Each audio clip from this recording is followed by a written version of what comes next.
getting some better positions for your overhead, getting for Olympic lifting or that front rack position. Help out with your squat position as well, so you can get down in that deep squat a little better, a little more efficiently. First, I'm going to start with some common rolling areas. We're going to work from the top down. And this really can be good for about anyone. You know, a lot of these issues people tend to have all over. And the thing that's nice about Olympic weightlifting is it works with whole body movement, whole body activation, whole body stability. So it really, you know, when you start to learn how to do it, it really opens you up everywhere and teach how to use everything at once. And so that's what we're going to kind of go over today, is how to open those areas up and help you to get in a better position for the lifts. So you can do these with a foam roller. I personally like using a rumble roller. These get a little pricey though, but you know, it's got some good strength to it, but it's got the knots that can really get in there. If you've got a problem area, a lacrosse ball works really well, or you can use a peanut. These, you can use tennis balls, lacrosse balls. I actually have two skinless baseballs in here. Just easy access for me being a former baseball player. So I'm going to show you guys everything on the rumble roller today. So first we're going to start with the upper thoracic area, middle of the back between the shoulder blades. Put the roller on the ground. You're going to lay down on the roller, get it in the middle of your back. Hug yourself so we're really spreading out the musculature of the back. And just roll slowly all the way up to your traps. And all the way down. About 3/4 of the way down the back as well. Okay, we don't really want to extend into the lumbar or lower back area down there.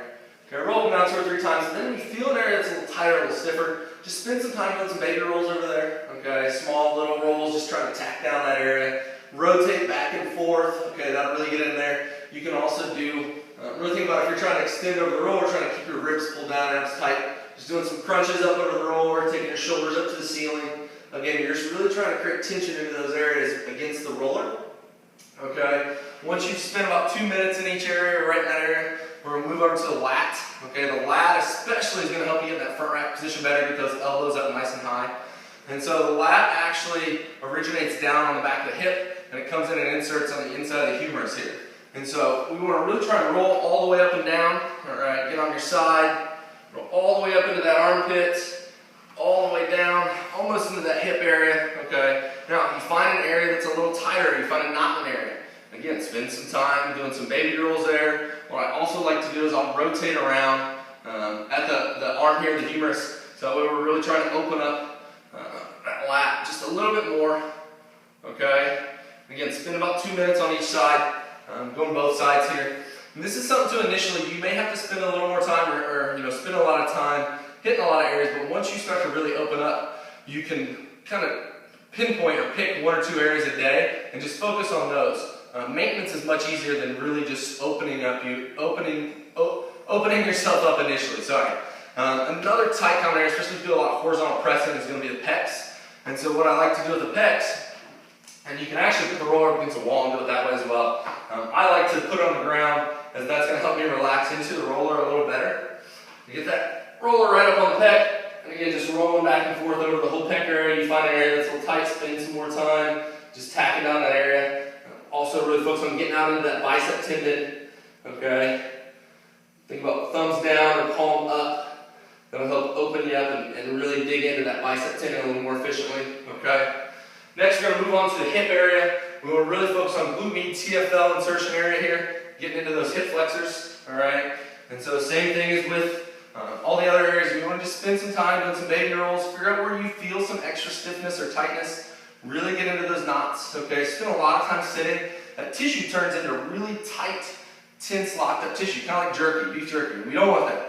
We want nice, mobile tissue in there. So you find an area, like glute med's not too bad for me right now, but if I get around right where that glute med inserts, that TFL comes together, okay, it's a little tight on me. So I'll spend a little extra time here. What I also like to do is I'll come up and go up and down, okay, with the leg, with the thigh here. That'll help just open up that tissue a little bit more.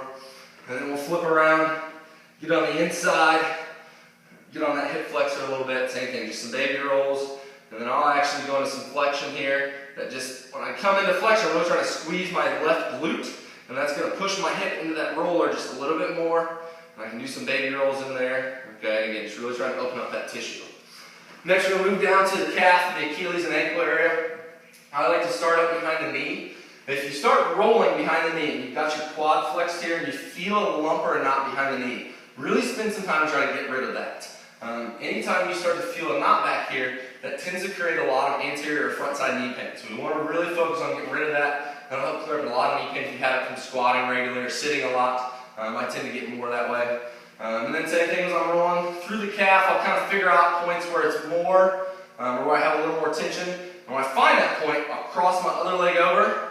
Again, I'm just rotating on it. Small baby rolls, trying to tack it down. Really want to get in there a little more. Just think about trying to rotate at the ankle, both directions. Okay, and going into plantar flexion, dorsiflexion here. And that'll really help open up that calf muscle. Okay. Spend some time getting down around the Achilles as well. Same thing, if that's really tight, put that other leg over the top. You'll do some rotations here. Alright, plantar flexion, dorsiflexion. Spend some time just tacking down on that tissue. Okay? Now, I'm going to go into some mobilizations. A lot of these I like to use bands for. Bands just really help allow you to kind of relax the area, but pull against you and open up that tissue or open up that joint just a little bit more. We're going to start with some band distractions. I typically like to attach this to a pull-up bar. And what you'll do is stick your hand inside of the band and just gently or lightly wrap your fingers around it so that way you don't have to grab and create a lot of tension in your arm. You can let the band actually pull and let that arm relax. So what we're going to start doing is walk out till you feel a good stretch in the band, face towards the anchor point, and then lean forward. Really trying to keep your back flat and your ribs pulled down. If we're overextending when we do this, we're not really going to get much out of the stretch. Okay, so make sure that the rib cage stays pulled down, the spine stays neutral. Lean into it, okay? And from here, think about rotating the humerus, or right at the shoulder, and letting that shoulder just relax so that way that band pulls against it and distracts all that tissue up in the shoulder, okay? You can come up, rotate around to really get that pec area. Chest stays tall, abs stay tight, ribs stay pulled down. Same thing, rotating in, rotating out. Okay, and go across your body and do so. When I go across my body, I actually like to lean forward a little more as well, because that'll get more in that lat area, and that posterior side of the capsule. And so same thing, I'm trying to rotate as far as I can each direction. Alright. Spend 1 or 2 minutes each side with this. The next one I like to do is a shoulder flexion drill. And so you're going to get your elbow inside the band and wrap around with your palm facing towards the ceiling. Ribs stay pulled down so that spine stays nice and neutral. Lean into it and let that band just pull your shoulder back up into the anchor point. Okay, now when you do this, you'll try and keep your shoulder blade pulled down, but let the muscles up around the actual capsule of the shoulder relax. If you find that you're really tight up in your trap area as well, a little bonus point here, when you're in this position, rotate, go right here to your right trap. Think about keeping that elbow forward and palm up, so we're externally rotated, and that'll help peel that tissue away up around the trap as well, okay? Now for the hip, 2 big stretches I like to do for the hip.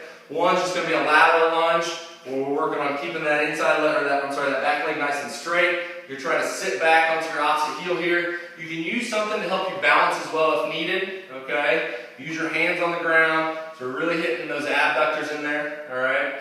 And so after this, hold this for about 5-10 seconds, then you'll actually rotate forward, drop down into a lunge position, but hold just above the ground. When you're here, I want you to actively try to fire that glute of the leg that's behind. Doing so, think about reaching up to the ceiling, but keep your shoulder blades pulled down and the spine nice and neutral.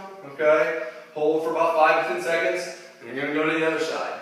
Okay, same thing, we're really getting those abductors open. Rotate around, drop that knee just a few inches from the ground. Fire that right glute or that back glute. Reach up to the ceiling. Abs stay tight, pull that ribcage down and keep your spine nice and neutral. Hold for 5 to 10 seconds. Go back and forth for about 2 minutes total here, okay? Another very common one that we use around here is a pigeon stretch, which you've probably all seen before. I like to do a band distraction version with it. And so this, okay, you'll take a band, anchor it to something down low that's not going to move when you create a big stretch in the band. Get it up around the top of the thigh or the femur. Walk out so you feel a big stretch in the band. You're going to drop down, trying to lay your shin flat, get excellent rotated at the hip, and then you're going to reach back with that opposite leg. Okay? Now from here you can do some different proprioception areas. Think about leaning forward, just kind of feel where you're a little more tight at. Lean out over the knee. Okay, this will get a little bit more up around the hip. Even more down, leaning towards your foot. This will help open up the hamstring just a little more, that insertion, the origin point of the hamstring, okay? If you find an area of those that just feels a little tighter, a little stiffer, spend a little extra time there, okay? All right, and then, like I said, about 2 minutes each side, and then the last two that I'm going to show you for more ankles, you can use a small roller. I actually really like, I don't have one around, using a dumbbell, like a 20 to 30 pound dumbbell, as long as it's not going to roll. If you've got it where it's round on the end, it'll roll, it won't work out very well. If you've got ones that have the flat surfaces on the edges, you can use that. You can also use any, just ledge that's about 4 or 5 inches tall, 3 to 5 inches tall. And what you're going to do is put the ball of your foot and your big toe down into that handle of the dumbbell, or for instance, I'm using a roller here, and think about trying to sit your butt back to your heel and try to push your knee out over your toe, okay? Think about keeping your knee or your leg in line with your feet. Do about 10 to 15 of these. And then what I'll also do is I'll do about 10 to 15 where I'm trying to take my knee out over my pinky toe, trying to hit that lateral corner of the ankle. And what that's going to do, especially for someone like me, I've got some longer femurs, even for my height. I'm about 6'2", and I've got an even longer femur than that, compared to someone 6'2". And so when I squat to really get down deep, I've got to get those knees open and really think about keeping my feet flat. Okay, and so I really need to be able to open up these corners of the ankle. And so when doing so, doing those ankle leans, I will really try to open up and get that knee to go out over my pinky toe. Okay, you're not going to get a lot of range of motion with this. That's okay, just as long as you're feeling some pressure going into that ankle and feeling that tissue open up, we're completely fine there. The last one I'm going to show you is a band ankle distraction. This is probably one of my favorites. I do this almost every day, especially if I'm going to squat that day. So what I'll do is, again, taking that same band position that you do for a band pigeon stretch or band pigeon distraction, get it up around your thigh. If you try to walk it out with a band around your ankle, it's just kind of hard to create enough stretch to open up that tissue down there. So get it up around the thigh so you've got some extra strength to walk it out. Make sure your foot stays firmly planted into the ground or it's going to really yank you back, okay? What you'll do is you'll take the band, put it right over the crease of your ankle. From here, get your opposite about front and getting that back leg or legs in the band. So it needs to stay firmly planted in the ground. Big toe, pinky toe, stay firmly planted in the ground. And you're going to do the same thing. Think about hips stay back, but you're going to try and drop straight down and push that knee forward. Okay, as you do so, this will really just help open up that joint so you can get into dorsiflexion a little better. Again, 10 to 15 of these. Then I'll rotate, and I'll actually go in all 4 directions where I'm hitting all 360 degrees around the ankle. So I'll go where it's pulling on the lateral side. Okay, same thing, I'm trying to drop my hips straight down. Here I'll go back, and I'll actually lean backwards when I've got it around my Achilles more. This just helps open up that Achilles if you're a little tight back there. And then go to where it's pulling on that medial side of the ankle. Opposite foot out front, hips stay back. You're just trying to drop down. The whole time while doing this, keep that big toe and pinky toe pressed in the ground so we create active stability. We're not just opening up the tissue, but you're able to open it up and create stability so you can drive out of the hole. Okay? If you want to toss an extra one in for bonus points, this is probably my favorite one to do. After hitting all 4 sides here, is I will actually get it to where it's anchored on the lateral side, and I'll do a couple air squats in here, about 10 air squats. Lock my fingers over my head so my torso stays nice and tall, just like I would when I'm Olympic lifting, trying to get in that front squat or overhead squat position. Then I'll go down. Again, feet need to stay firmly planted, big toe and pinky toe stay planted into the ground, and just do about 10 squats. And I'll actually even just kind of stay in the bottom, nice and slow. When you're really down there, you should feel that band really trying to pull open on that lateral side of the ankle. Okay? I'll do both sides. And this really seems to open up my ankles. This is an area that I tend to have a lot of issues with. A few years of playing baseball wearing metal spikes, my ankles just get really stiff from having to wear metal spikes for so long and having some ankle issues over the course of my athletic career. So those are a lot of the common problem areas that we see and a lot of the common drills and tips that we'll use. I have a lot more that I'll use as well with other athletes. We get a little more specific, but these are more just the general ones that we use a lot here at the gym or that I'll use with my athletes as well. If you like the video or you like content, give it a thumbs up. If you have any questions, comments, leave them below. Also, let me know any future content you guys want to see. I'm here to try to be a resource for you guys. So let me know what you want to see. Let me know what I can help out with. And let me know what you think of the video.